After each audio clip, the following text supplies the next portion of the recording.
지난 11월 한 달도 하나님께서 우리를 붙잡아 주시고 인도하여 주심으로 승리하게 하신 줄 믿습니다. 또 12월 첫째 주를 맞이하고 또 첫날인데 하나님께 주시는 귀한 은혜가 저와 여러분 가운데 있게 될 줄 믿습니다. 우리 자고 계신 분들 한번 인사 나누죠. 참 잘 오셨습니다. 하나님의 은혜가 있기 원합니다. 예수님은 당신을 위하여서 이 땅 가운데 오셨습니다. 할렐루야, 아멘. 오늘부터 4주 동안을 우리가 대림절이라고 부릅니다. 성탄절을 중심으로 해서요. 4주, 그 4주 전에 주일, 오늘 첫째 주일인데 대림절이라고 하는, 대자는 기다릴 대자, 림자는 임할 임자, 예수님의 임하심을 기다리는 그러한 절기입니다. 이 대림절에 대해서 오늘 우리가 함께 살펴보고 또 첫 번째 대림절의 의미에 대해서 구체적으로 어떤 감사가 우리 가운데 이 절기 가운데 있어야 되는지 함께 은혜 받는 저와 여러분 되기를 간절히 축원합니다. 이 대림절을 통하여서 어떤 분들은 이 대림절이 사실 성경에 나와 있는 절기는 아닙니다. 12세기경에 중세시대 때 이 대림절을 만들어서 더 확장시키는 그런 일들이 벌어지면서 기독교 안에도 이 대림절이 있었는데 그전엔 천주교에서 이 대림절을 지켰죠. 그래서 기독교 안에서도 굳이 천주교에서 지켰던 대림절을 우리가 지킬 필요가 뭐가 있는가, 그렇게 대림절을 지키지 않는 교회나 또 목회자들도 있습니다. 그런데 이 대림절의 의미를 살펴보면 참 중요한 것이죠. 저희 교단에 보면 사중 복음이라는 게 있어요. 성결교단에는 네 가지의 중요한 복음이 있다. 첫째는 중생의 복음입니다. 중생. 예수님은 우리를 거듭나게 하시기 위해서, 또 우리를 죄 가운데 구원하시기 위해서 이 땅에 오신 중생의 주시다. 여러분, 다시중자에다가 날생자를 써서 중생이라고 부릅니다. 거듭남에 대한 이야기죠. 두 번째는 성결의 주. 예수님은 성결의 주로 우리 가운데 오셨다.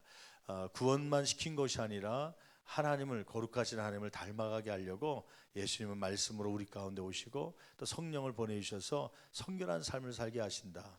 또 세 번째는 신유의 주로 오셨다. 예수님은 이 땅을 살아가면서 가르치고 또 복음을 증거하실 뿐만 아니라 병든 자를 고쳐주시는 치유의 주님이셨다고 하는, 예전이나 지금도 주님은 살아계셔서 주님 앞에 기도할 때 때로는 의학적으로 고칠 수 없는 질병들을 고쳐주시는 주님이신 줄 믿습니다. 그 신유를 우리가 믿는 것이죠. 네 번째, 마지막은 무엇이냐면 예수님은 약속하신 대로 우리 가운데 반드시 다시 오신다. 이것을 뭐라고 부르냐면 재림이라고 부릅니다. 재림의 주 예수님에 대해서 우리가 믿는 것이죠. 그래서 이 네 가지, 중생, 성결, 신유, 재림은 사중복음이라고 우리 교단에서 얘기합니다. 사자는 넉사자에다가 중자는 중요할 중자, 무거울 중자를 써서 이 네 가지의 중요한 복음이라고 하는 것이죠. 그래서 저희 교단에서 장로님의 직분을 받게 될 때 장로고시라는 게 있어요. 사법고시보다는 좀 덜 약한 것이지만은 근데 더 중요한, 성경에 대한 지식을 묻기도 하고, 특별히 우리 교단의 그 사중복음은 무엇인지, 이 문제는 매 고시 때마다 빠지지 않고 나오는 질문이죠.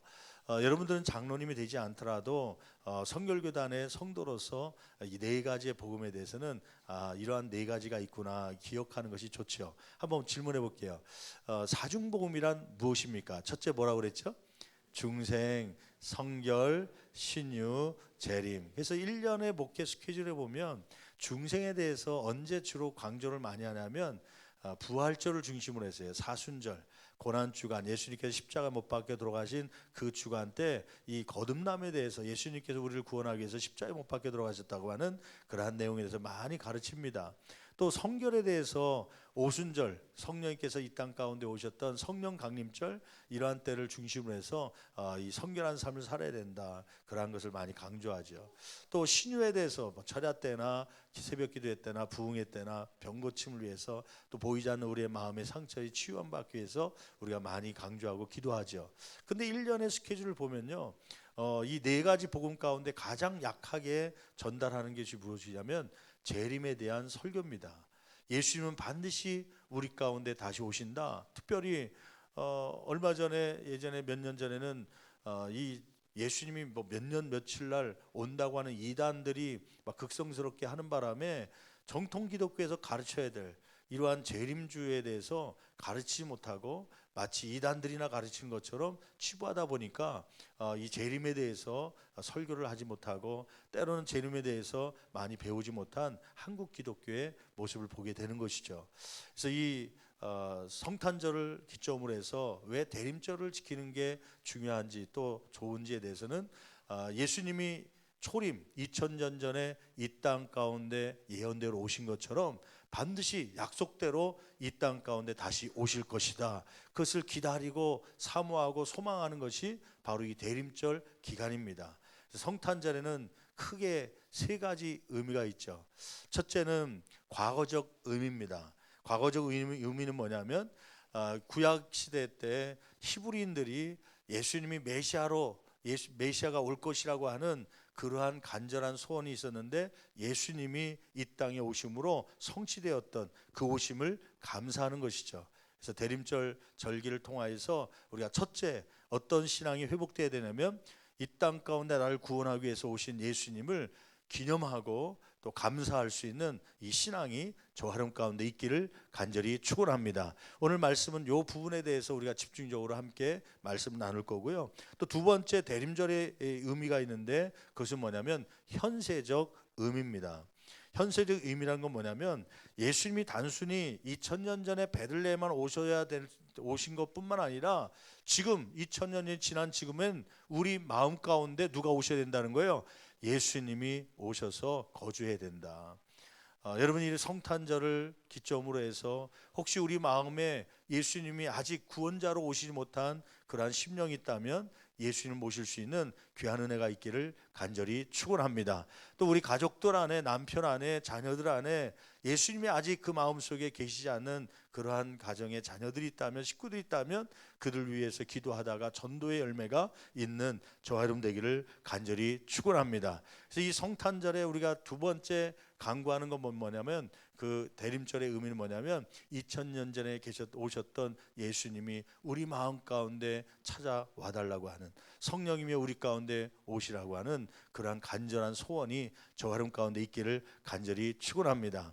그래서 이때쯤 되면은 저 대학로에 가면 한 선극이 몇 년째 수십 년째 공연이 되는 그 선극이 하나 있습니다. 그것은 뭐냐면 빈방 있습니까? 라고 하는 그러한 선극이에요. 저희 교회에서도 오래전에 한번 우리 청년들 중심으로 해서 이 빈방 있습니까를 공연한 적이 있었어요. 그 내용은 이러한 내용이죠. 한 시골 주일학교에 초등학생 가운데 덕구라는 친구가 있었어요. 이 덕구는 말이 어눌하고 좀 지적 장애가 있어갖고 뭘 잘 암기도 못하고 하지를 못하는 그러한 아이들에게 조롱을 받고 또 비웃음을 당하는 그런 아이였습니다. 근데 이 아이가 성탄절을 맞이해서 성탄 선곡을 준비한다는데 그거를 꼭 하고 싶었던 마음이 든 거예요. 선생님 저 꼭 그 선곡에 좀 끼워달라고. 그런데 분명히 얘는 뭘 대사를 줘도 다 까먹으려고 제대로 못할 아이이기 때문에 걱정이 많았죠. 그런 가운데 선생님이 그러면 간단한 역이라도 시키자 해서 시킨 게 뭐냐면 여관집 주인 역할을 한 거예요. 다른 아이들은 대사가 많이 있기 때문에 요셉의 역할을 하기도 하고 마리아의 역할을 하기도 하고 때로는 그 가운데 여러 가지 동방박사의 여러 가지 역할을 맡는데 이 아이는 그냥 여관집 주인의 역할을 한 겁니다. 이 여관집 주인은 덕구는 여관집 주인의 역할은 다른 대사가 없어요. 단지 대사는 뭐냐면 그 마리아와 요셉이 와서 똑똑똑 뚫기면 문을 삐끗이 열고서 빈방이 있습니까? 물어보면 없습니다 하고 꽝 닫고 들어가는 그 연역이었어요. 연습을 열심히 시키고 틀린 거 고쳐주고, 그래서 드디어 공연 날이 왔습니다. 요셉이 마리아를 이끌고 이제 출산을 앞두고 막 배가 아프다고 비명을 지르고 신음을 하는 이 마리아를 빨리 빈방 가운데서 출산시키기 위해서요, 여관을 돌아다녀 드디어 그 여관집에 도착한 거예요. 똑똑똑 두들깁니다. 그랬더니 안에 있던 이 덕구가 문을 삐긋이 엽니다. 요셉이 질문합니다.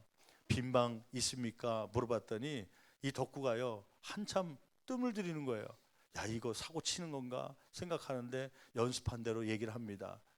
우리는 빈방 없습니다. 그러면서 문을 탕 닫고 들어간 거예요.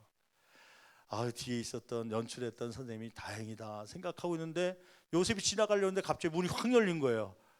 저 여관에는 빈방 없지만 우리 집에는 빈방 있습니다. 그러면서 이런 거예요.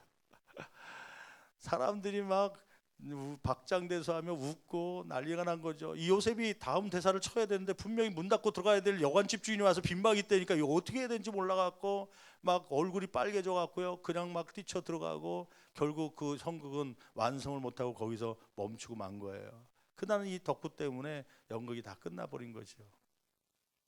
아이들이 쟤 때문에 연극이 다 망쳤다고 비웃고 또 비난하고 신경질 내고 돌아가는 그 강대상 위에서 덕후가 엎드립니다. 그리고 마지막 예수님께 기도를 하죠. 예수님은 2000년 전에 방이 없어서 마구간에서 태어났는데 지금은 우리 집에 내 방이 아름답게 있습니다. 그 방에 예수님을 모시고 싶어서 예수님은 내 방에 와달라고 그렇게 얘기했는데 나 때문에 이 연극이 다 망쳤습니다. 그러면서 울면서 예수님 내 방에 오셔달라고 하는 그러한 기도를 하면서 막이 내리는 그런 선극이에요.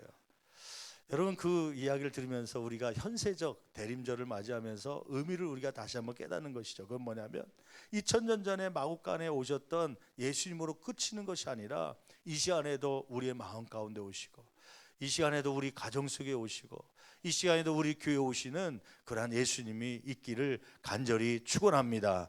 세 번째 의미는 뭐냐면 미래적 의미예요. 대림절을 통하여서 우리가 첫 번째 과거 2000년 전에 오셨던 예수님께 감사하고, 두 번째는 현재도 지금 우리 가운데 오시기를 구하는 소망이 있어야 되고요. 세 번째는 이 예수님께서 한 번 오신 것이 아니라 약속을 하시거든요. 내가 다시 오겠다, 재림의 주. 예수님이 다시 오실 걸 기대하고 그 소망하고 예수님이 오실 걸 기대하며 거룩한 삶을 살아가는 것, 그것이 바로 미래적 의미의 우리가 대림절을 지키는 것이죠. 그래서 이 성탄절을 기점으로 해서 2000전에 오신 예수님을 축하하고 감사하는 것은 1차적인 신앙이고, 좀 성숙한 신앙은 다시 오실 주님을 기다리면서 그 오실 주님을 위해서 우리가 거룩한 삶을 살아가고 주님께 맡겨진 사명을 감당하기 위해서 힘쓰는 저와 여러분 되기를 간절히 축원합니다. 그러면 오늘 과거적 의미에서의 우리가 감사한 마음이 이 대림절 첫 번째 주간에 다시 회복되기를 원하는데, 그러면 예수님은 어떻게 태어나셨는지를 한번 우리 같이 살펴보면서 우리가 은혜 받기를 원합니다. 예수님은 우연히 탄생한 분이 아니요 구약의 예언대로 탄생하신 분이시죠. 여러분, 이사야서 11장 1절 말씀 보면 메시아는 이사야 선지자의 예언대로 이새의 자손에서 태어나셨습니다. 한번 11장 1절 볼까요? 이사야서 11장 1절 같이 한 목소리로 봉독하시겠습니다. 이새의 줄기에서 한 싹이 나며 그 뿌리에서 한 가지가 나서 결실할 것이요. 예, 거기에 한번 이새의 줄기 한번 밑줄 한번 보실래요? 이새라고 하는 사람은 다윗의 아버지죠. 이새의 줄기라고 하는 건, 줄기는 혈통을 얘기하는 것입니다. 이사야 선지자는 예수님이 태어나기 전 기원전 730년 전에, 그러니까 예수님이 태어나기 730년 전에 유대 나라에서 활동했던 그러한 선지자였습니다. 여러분, 이 세계의 역사가 예수님을 탄생을 기점으로 해서 나눠진다는 걸 알잖아요. 기원 후라고 할 때 그 기준은 누굴 기준으로 하냐면 예수님을 기준으로 하는 것입니다. 예수님이 태어난 이유를 기원 후 AD라고 부르는 것이고, 그 다음에 예수님이 태어나기 전 BC 기원 전을 이야기하는 것이죠. 이사야는 선지자로서, 하나님의 선지자로서 예수님이 태어나기 전 730년 전에 활동하던 분인데, 이사야 선지자를 통해서 하나님께서 예언의 말씀을 주십니다. 앞으로 이스라엘뿐 아니라 인류를 구원할 메시아가 오실 텐데, 그 메시아는 누구의 혈통에서 오시냐면 이새의 혈통에서 올 것이다. 이사야서 11장 10절 말씀에도 이렇게 기록하고 있죠. 10절 말씀 같이 한 목소리로 봉독하시겠습니다. 그날에 이새의 뿌리에서 한 싹이 나서 만민의 기치로 설 것이요, 열방이 그에게로 돌아오리니 그가 거한 곳이 영화로우리라. 아멘. 열방이 그 이새의 뿌리에서 난 한 싹을 통해서 그리로 돌아올 텐데, 바로 예수 그리스도 메시아를 이야기하는 것이죠. 이새의 뿌리에서 난다, 이새의 혈통에서 나올 것이다. 700여 년 전에 예언을 했는데 예수님이 실제로 그러한 예언을 이루면서 태어나죠. 한번 마태복음 1장 6절 말씀 보면 예수님의 족보에 대해서 기록하고 있습니다. 예수님은 어떤 혈통에서 나왔는가? 특별히 1장 6절 말씀이니까 실제적으로 이새라고 하는 사람의 혈통에서 나왔다고 기록하고 있죠. 1장 6절 같이 한 목소리 봉독합니다. 이새는 다윗 왕을 낳았느니, 그러니까 다윗 왕의 아버지가 누구냐면 이새입니다. 이새는 별 볼 일 없는 목동에 불과했습니다. 그냥 양을 치던 그냥 시골의 농촌의 그냥 그러한 인물이었죠. 그런데 하나님은 그 이새의 혈통에서 다윗이 나오고 그 후에 예수님이 나오게 하신 것이죠. 16절 말씀 볼까요? 16절 같이 한 목소리 봉독합니다. 야곱은 마리아의 남편 요셉을 낳았으니 마리아에게서 그리스도라 칭하는 누가 나왔다는 거예요?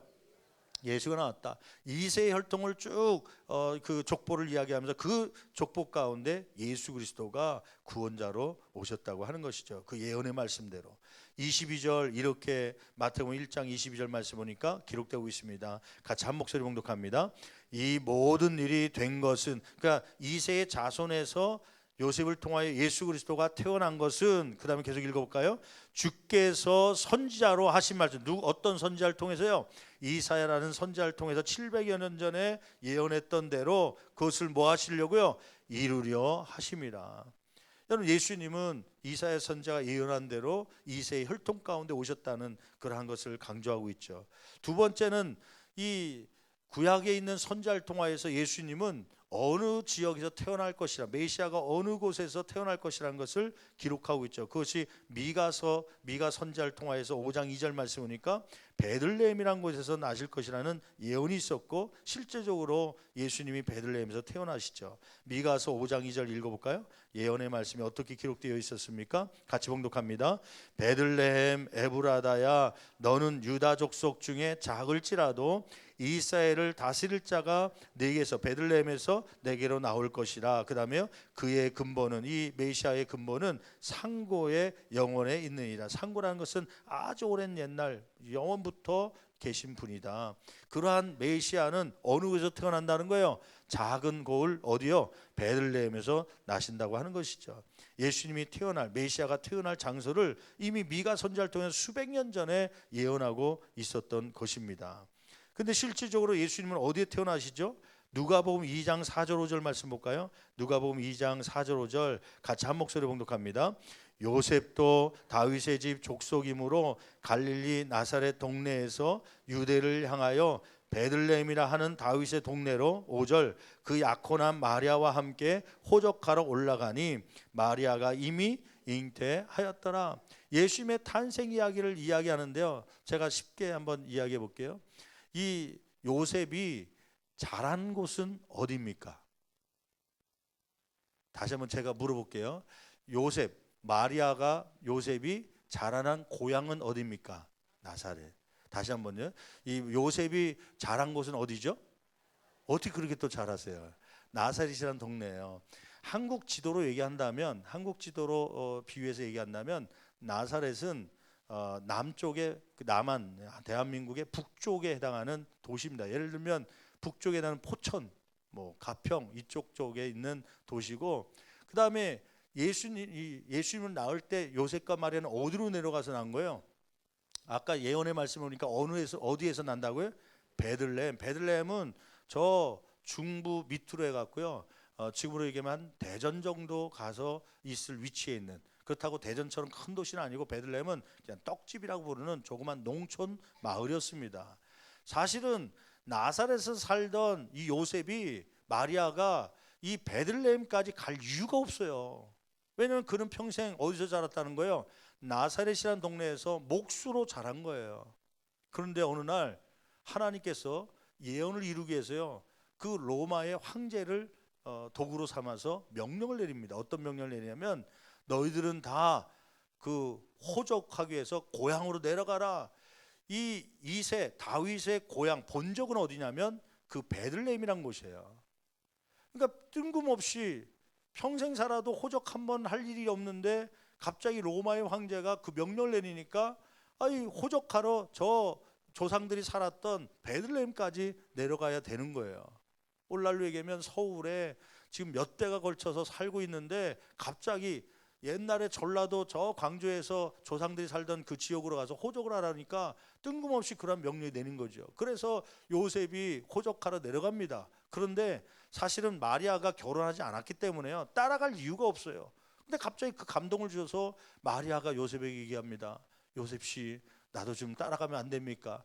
내가 임신해 갖고 있는데 이게 지금 이게 사생아냐 아니면 요셉이냐, 결혼도 하기 전에 임신했기 때문에 지금 상황이 좋지 않기 때문에 나 이러다가 혹시 여기서 사고가 날지 모르니까 당신 따라가고 싶습니다. 가만히 보니까 그냥 두면 문제가 생길 것 같으니까 그럼 여보 갑시다 하고서 이 마리아를 데리고 어디로 내려간 거예요? 베들레헴으로 갔는데 그 베들레헴으로 내려가자마자 거기서 응애 배가 아프기 시작하면서 태어난 거예요. 그 시간과 타임이 정확하게요. 왜요?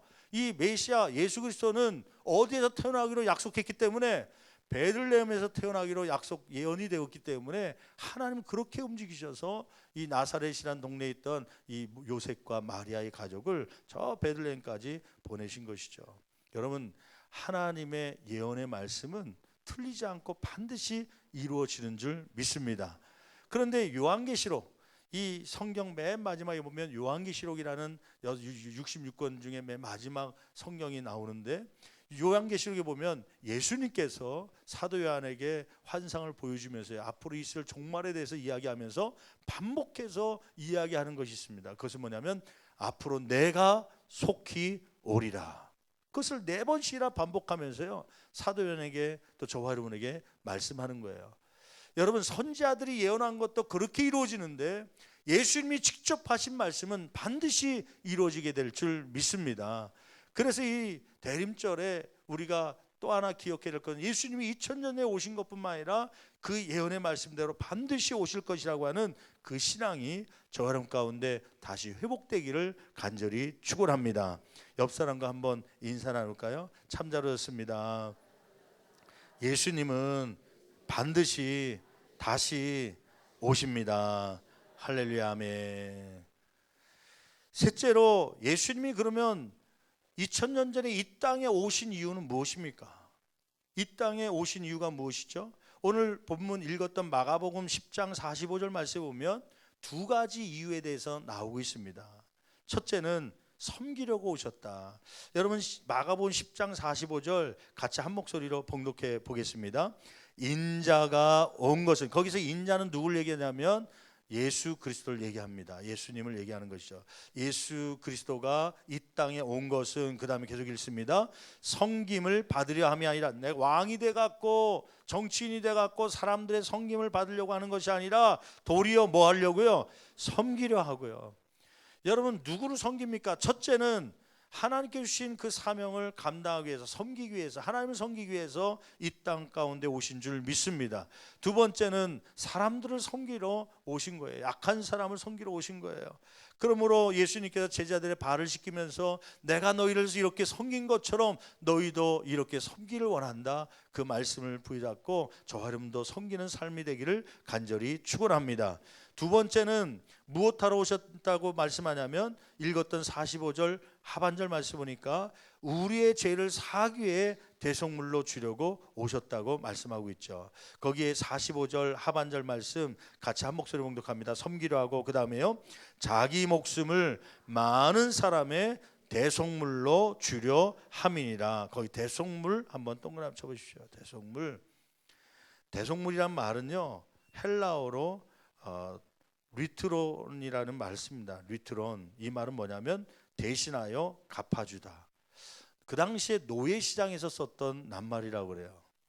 노예를 살려고 하는데 그 노예가 참 괜찮아 보여갖고 그 노예를 살려고 할 때 그 노예의 주인에게 일정한 대가, 값을 주고 살 때 그 대속물이라고 그러는데 리트론이라는 말을 쓰는 것이죠. 내가 값을 주고 찾아왔다라고 하는 뜻입니다. 여러분, 성경 로마서 6장 23절 말씀 보면 죄의 삭은 뭐라고 기록되고 있어요? 사망이라고 얘기하고 있습니다. 여러분, 모든 사람은 원죄와 자범죄로 죄를 갖고 있습니다. 여러분, 그 죄라고 하는 것은 성경에 보니까 그냥 눈에 걸린 것만이 죄가 아니라 양심, 마음 가운데 누구를 미워한 것도 살인죄에 해당하는 것이고, 누구를 음란한 생각을 한 것도 음란죄, 간음죄에 해당한다는 것이라고 예수님의 기준은 그렇게 기록하고 있어요. 그러고 보면 저를 포함해서 모든 사람이 매일같이 살인죄를 범하고 매일같이 간음죄를 범하고 그렇게 살아가는 것이죠. 그러한 죄가 있으면 결국 죽음이라는 것을 우리가 형벌을 받아야 되는 것이에요. 죄의 대가가 곤장 40대 혹은 벌금 100만 원, 그것이 아니라 죽음이라는 것을 감당해야 됩니다. 여러분, 근데 그 죽음은, 성경에 말하는 죽음은 육적 죽음을 얘기하는 것이 아니라 영적 사망을 얘기하는 거예요. 죽음이라고 하는 것은 무슨 뜻을 갖고 있냐면 우리가 잘 알듯이 분리라는 뜻을 갖고 있습니다. 그래서 두 가지 죽음이 있는데, 하나는 육적 죽음이죠. 무엇과 무엇이 분리되면 육적으로 죽었다고 사망 선고를 내리죠. 영혼이 몸에서 분리되면, 영혼이 떠나면 이 사람은 몇 월 몇 시에 몇 분에 죽었습니다. 그렇게 사망 선고가 이루어집니다. 그러면 영적 죽음은 뭐예요? 영적 죽음이란 것은 분리인데 무엇과 무엇에 분리해요? 하나님과 인간이 분리되면 그는 영적으로 죽었다고 얘기하는 것이에요. 그래서 에베소서 2장 1절 말씀에 보면 거기에 우리가 죄와 허물로 죽을 수밖에요, 죽었던이에요. 죽었던, 우리가 깨꼬닥 죽었다 다시 살아난 거예요? 그게 아니라 영적인 이것을 얘기하는 거예요. 죄와 허물로 하나님과 분리되었던 저와 여러분들을 예수 그리스도의 보혈 피로 다시 회복하신 줄 믿습니다. 어떤 사람은, 제가 그 청년을 맡고 있는데 청년의 담당 목회자가 이렇게 설교를 하더라고요. 아담과 하와가 선악과를 따먹는 날 너희들은 어떻게 될 것이다? 정령 죽으리라. 그런데 따먹고 나서 따먹은 하와가 독약 먹은 것처럼 깨꼬닥 죽었어요? 아담이 그것도 하와가 준 거 먹고 같이 죽었습니까? 로미오와 줄리엣처럼요? 그러지 않고 살았다는 거예요. 살았다는 거예요. 그래서 말씀이 틀리다는 얘기를 하더라고요. 아니요, 거기서 정령 죽으리라, 그 말은 육적 죽음, 물론 나중에 저주를 받아서 육적 죽음도 오지만 거기서 말하는 핵심 뭐냐면 영적 죽음을 얘기하는 거예요. 에덴 동산에 있었던, 하나님이 계신 에덴 동산에 있던 아담과 하와가 그것을 먹음으로 해서 정령 죽는 영적 죽음, 곧 하나님이 계신 에덴 동산에 쫓겨나서 분리된 삶을 살게 되는 것이죠. 그러한 하나님과의 관계 속에서 죄를 짓고 사망이 된 상태에서 죽은 사람은요, 나중에는 하나님이 계신 천국에 들어가지 못하고 하나님이 안 계신 어디로 가는 거예요? 지옥에 들어갈 수밖에 없는 거예요. 그게 영원한 사망에 이르게 되는 것입니다. 여러분, 영원한 사망에 이르기 전에 예수 그리스도를 통하여서 다시 한번 거듭나고 다시 한번 생명을 얻는 저와 여러분 되기를 간절히 축원합니다. 그것을 중생이라고 부르는 것이죠. 이렇게 저와 여러분들이 죄를 씻고 다시 태어나게 하기 위해서요, 죄로부터 하나님과의 분리된 관계에서 다시 화목하게 하려고요, 누가 대속물이 되어주셨냐면 예수님이 대속물로 오신 거예요. 우리가 친히 십자가에 못 박혀 죽어야 되는데, 우리가 친히 지옥에 가야 되는데요, 예수님께서 친히 오셔서 우리 대신에 십자가에 못 박혀 돌아가시고요. 구약에는 죄를 씻으려면 대속물로 무엇을 갖고 왔어야 되냐면 송아지를 갖고 와야 됩니다. 양을 갖고 와야 됩니다. 혹은 염소를 갖고 와야 됩니다. 정 가난해서 살 돈이 없으면 뭘 갖고 와야 돼요? 비둘기라도 갖고 와야 되는 거예요. 만약에 여러분들이 지금 이 순간에 구약시대에 살고 있었던 성도라면, 여러분들이 지금 지난 한 달 동안 지은 죄를 씻으려면요, 지금 뭘 끌고 왔어야 돼요? 송아지. 그래서 교회 지으면서 저 마당에 마구간을 좀 몇 개 져갖고요, 그 잡기 위해서요, 저는 또 이 칼을 들고 또 이게 잡는 거 도와주려고요, 피를 뿌리고 막 그래야 되죠. 구약 시대라면. 그게 대속물이니까요. 그런데 신약 시대 와서는 이거 맨날 죄를 지을 때마다 대속물 송아지를 갖고 다 보니까 집에 있는 송아지가 다 죽어버렸네요. 양념소도 남은 게 없어요. 죄를 하도 많이 지으니까. 그래서 하나님께서 그것을 다시 새로운 법을 주셨죠. 대속물 주셨죠. 그게 누구냐면 신약 시대에 예수 그리스도를 보내주셔서 이제는 단번에 과거의 죄뿐만 아니라 현재의 죄, 미래의 죄의 형벌까지도 다 씻어준 줄 믿습니다. 그 예수님을 믿기만 하면, 대속물로 오신 예수님을 믿기만 하면, 예수님이 대신 이 죄값을 감당하셨다 믿기만 하면 저와 여러분이 당할 형벌, 지옥 형벌을 씻어주시고 생명을 주심으로 천국에 들어가게 되는 줄 믿습니다. 얼마나 감사한 일이에요. 예수님께서 친히 대속물이 되어주셨다는 게요. 제가 지난번에 한번 예배 시간에 간증을 한 것 같은데, 제가 그 가을이 깊어지면서요, 모기들이 아주 생명력이 강한 모기들이 아직도 살아있더라고요. 요즘에 뭐 영하로 떨어지는데도 모기들이 다 죽지 않고요. 이게 어디 지하에서 나오는 거지? 하여튼 엘리베이터를 타고 저 8층까지 올라가고 사택까지 올라가고 문을 열 때마다 쑥 들어갔고요. 어느 날 밤에 잠을 자는데 잠이 깬 거예요. 새벽 3시 정도 돼갖고요. 좀 더 자야지 새벽 예배를 나가게 되는데 새벽에 막, 왜 그러냐면 몸이 간지러워 갖고요. 저는 열이 많은 상태라서 이제 이불 바깥으로 다리를 내놓고 자야지 이게 시원해 갖고 잠이 오더라고요. 근데 그 내놓은 살에 모기 2마리가요. 나중에 보니까 2마리던데 그 2마리가 번갈아 가면서 그냥 그것도 이게 손등 이런 데 물면 그냥 긁으면 끝나는데, 그냥 잠결에 긁고 그러면 그냥 그러다가 잠이 드는데, 제일 귀찮은 데가 어디냐면 발꼬락 같은데 사이사이 껴갖고 거기에 물고 그러면요, 저같이 배가 나온 사람한테 이게 수그러지지 않고 다리가 올라오지도 않으니까 아주 귀찮습니다. 그래서 제 지금 옆에는 항상 뭘 두냐면 테니스채, 모기 잡는 테니스채 그거 갖고 이제 그날도 그냥 피곤한데 더 자야 되는데 자꾸 뭐가 간지러 갖고 이제 손이 안 닿으니까 왼쪽 발로 오른발에 물린 다리를 막 긁고 그러는데요. 이게 이게 발꼬랑지 이런데 이게 물리면은 시원치가 않습니다. 아무리 긁어도요. 잠이 막 벌떡 깨는 거죠. 일어나 갖고 이놈의 모기 이판사판이다 갖고 테니스채 들고 모기채 들고요. 이 어딨나 불 다 켜놓고 막 모기를 잡는데요. 2마리나 천장에 붙어갖고요.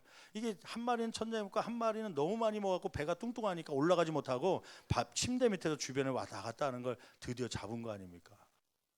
또 있나, 2마리 말고 또 있나 막 찾는데, 근데 옆에 보니까요, 집사람이 있는데 코를 골면서 자는데 너무 얄미운 거 있죠.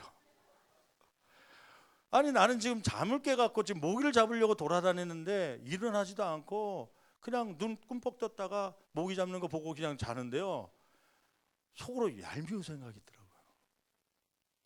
아니 2마리 모기면 공평하게 한 마리는 나한테 오고 한 마리 이 사람한테 가야 되는 거 아닙니까?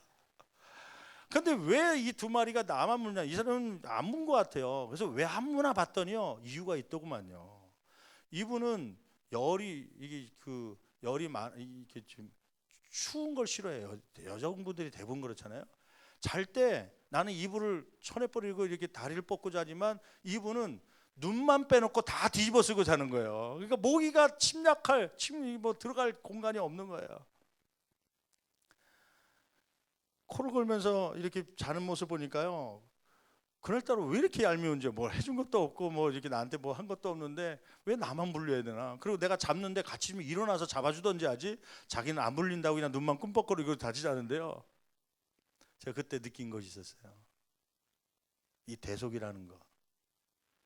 모기 한 마리, 집사람한테 가야 될 모기가 나한테 온 거 너무 억울해 갖고 얄밉기도 하고 깨울까 그냥 그런 생각도 갔는데, 예수님은 모기 한 마리 물려준 게 아니라 생명을 주신 거 아닙니까?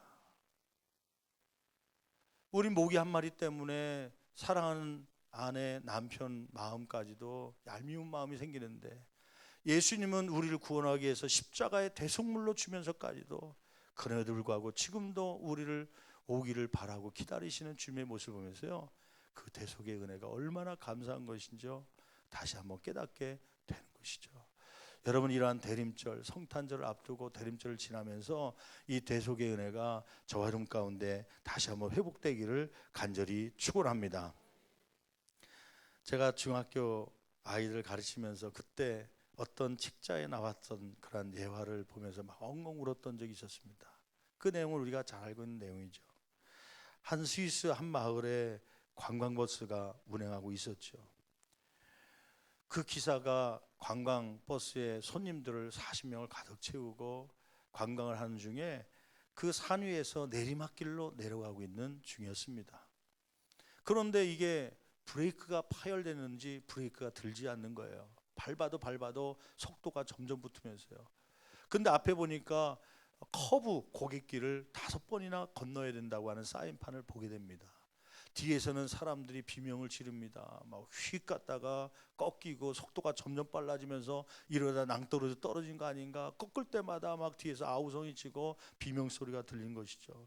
마지막 5번째 고개까지도, 커브길까지도 잘 통과를 했습니다. 이 통과하고 앞에 보니까 이제 서서히 언덕으로 올라가는 길이라 브레이크가 그 위로 올라가다 보면 안 들더라도 차가 멈추게 될 것 같았습니다. 근데 그 순간 5번째 커브길을 돌면서 앞을 보니까 아이들이 소꿉놀이 하냐고 거기에서 몰려 있는 거예요, 길바닥에. 그래서 이 운전자는 빵빵 소리를 질러가며 비키라고 몇몇 아이들은 비켰는데 한 아이가 그대로 듣지를 못하고 소꿉놀이를 하고 있는 것입니다. 순간적으로 이 기사 입장에서는 2가지 중에 하나를 선택할 수밖에 없었던 것이죠. 하나는 저 아이를 살리기 위해서 그냥 이 40명을 탄 버스가 다른 낭떠러지로 떨어질 거냐, 그래서 다 죽게 될 거냐, 아니면 저 아이를, 이 40명을 살리기 위해서 저 아이를 칠 것인가. 결국은 이 기사는 40명을 살리기 위해서 그 아이를 치기로 결정을 합니다. 그런 마지막 커브길을 돌면서 그 남아있던 아이를 치고 바퀴로 깔고 지나갔습니다. 언덕을 올라가면서 차는 멈췄고 그 순간 이 기사는 안전벨트를 풀고 그 쳤던 아이를 향해서 달려갔습니다. 아이는 만신창이가 돼서 피를 흘리며 죽어 있었던 것이죠. 그 아이를 안았습니다. 안에 있던 관광객들은 저 운전기사가 사람을 죽였다고, 아이를 죽였다고 막 소리를 치고 비난을 합니다. 신고하는 사람도 막 있고. 그때 이 아이를 안고 엉엉 울던 이 기사 아저씨가 오솔길을 향해서 천천히 뚜벅뚜벅 걸어갑니다. 저 사람 죽인 저 남자 잡아야 된다, 붙잡아야 된다, 저렇게 사람을 죽이고 도망치다니. 사람들은 소리치고 난리가 났습니다. 그때 한 청년이 나섭니다. 여러분, 조용히 하십시오. 조용히 하십시오. 저 기사가 친 저 아이는 바로 저 기사의 아들입니다.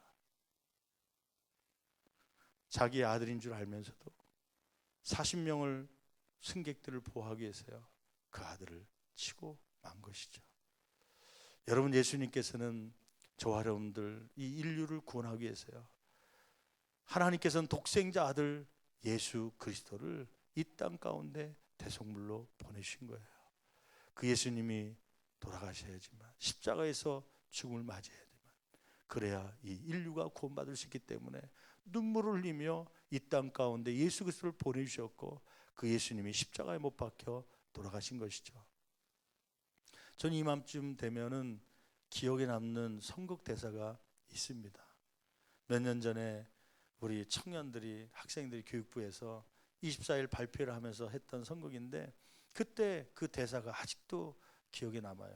별들이 와갖고 이야기를 서로 하는데, 이 땅에서는 성탄절이 왔다고, 크리스마스가 왔다고 막 떠들고 잔치가 벌어졌는데, 이 땅에 예수님이 오신 것을 축하한다고 막 빵빠를 부면서 할렐루야 부르고 막 그러는데, 별들이 얘기합니다.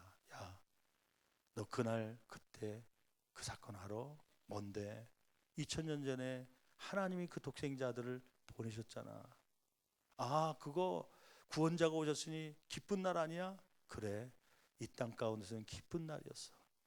그런데 하늘에서는 가장 슬픈 날이었어. 하나님이 독생자 아들을, 이 땅을 구원하기 위해서 자기 아들을 죽이기 위해서 이 땅 가운데 보내주셨던 가장 슬픈 날이었어요. 그 얘기를 들으면서요, 그게 맞다라는 생각이 들더라고요. 여러분, 이 성탄절, 대림절 첫째 주를 맞이합니다. 여러분, 이 대속물로 이 땅 가운데 오신 예수 그리스도를 기억하며 우리가 다시 한번 감사와 또 찬양이 우리 가운데 더 뜨겁게 일어나기를 간절히 축원합니다.